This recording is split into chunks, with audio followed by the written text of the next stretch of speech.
शिर्डी साईबाबा मंदिरात महत्त्वाचा उत्सव म्हणून रामनवमी उत्सवाकडे पाहिलं जातं।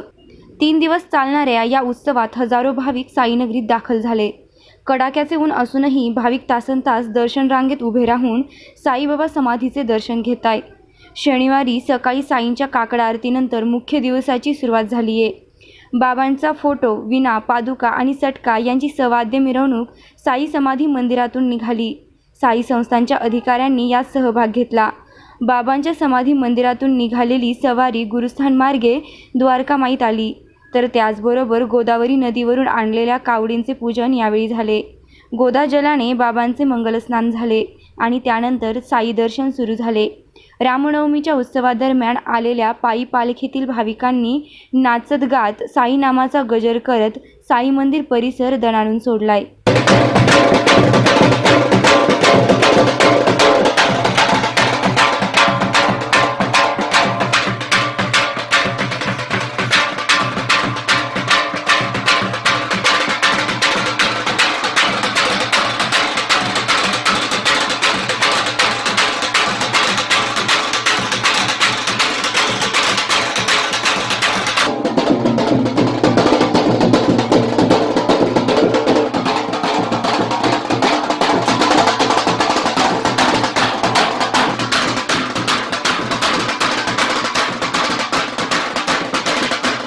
रामनवमी उत्सवाचा आज मुख्य दिवस। बाबांच्या काकड आरती झाल्यानंतर काल अखंडित पारायण जे द्वारकामाईमध्ये सुरू झालं, त्या सौवाद्य म्हणून पारायणाची समाप्तीदर्शक पूजा झाली आणि पूजा होऊन बाबांचा फोटो, बाबांचा ग्रंथ आणि वीणा सौवाद्य मिरवणुकीने समाधी मंदिरात आल्यानंतर शिर्डी माझे पंढरपूर आरती झाली।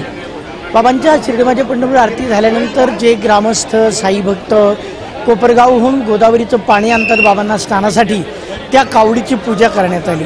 कावडीची पूजानंतर बाबांचं स्नान, त्या गंगेच्या पाण्यानं बाबांना स्नान घालण्यात आलं।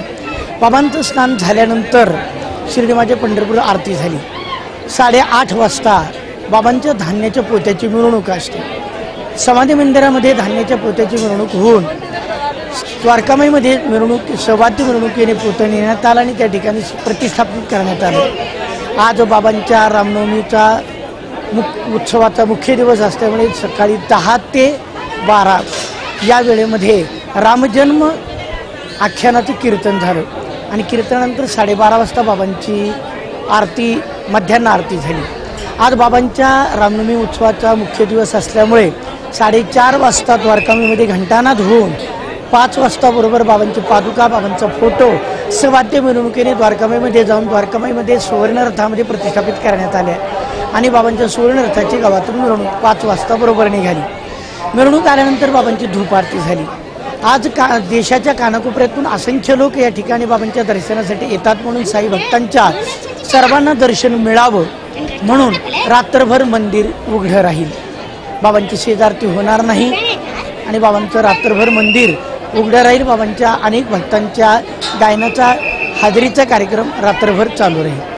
या उत्सवात साईबाबांचे मंदिर विविध फुलांनी सजवण्यात आले। मंदिरात फुलांची आकर्षक सजावट करण्यात आली आहे, तर मध्यान्ह आरतीच्या आधी प्रभू रामचंद्राचा चांदीच्या पालखीतून राम जन्मोत्सव साजरा करण्यात आला आहे।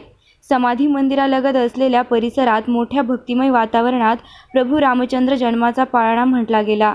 यावेळी मोठ्या प्रमाणात भाविकांनी साई दरबारातील प्रभू रामचंद्राच्या जन्मोत्सवाचा आनंद घेत दर्शन घेतलंय। प्रतिनिधी संदीप दवंगेसह सुवर्णा ताकटे, SP 24 तास शिर्डी।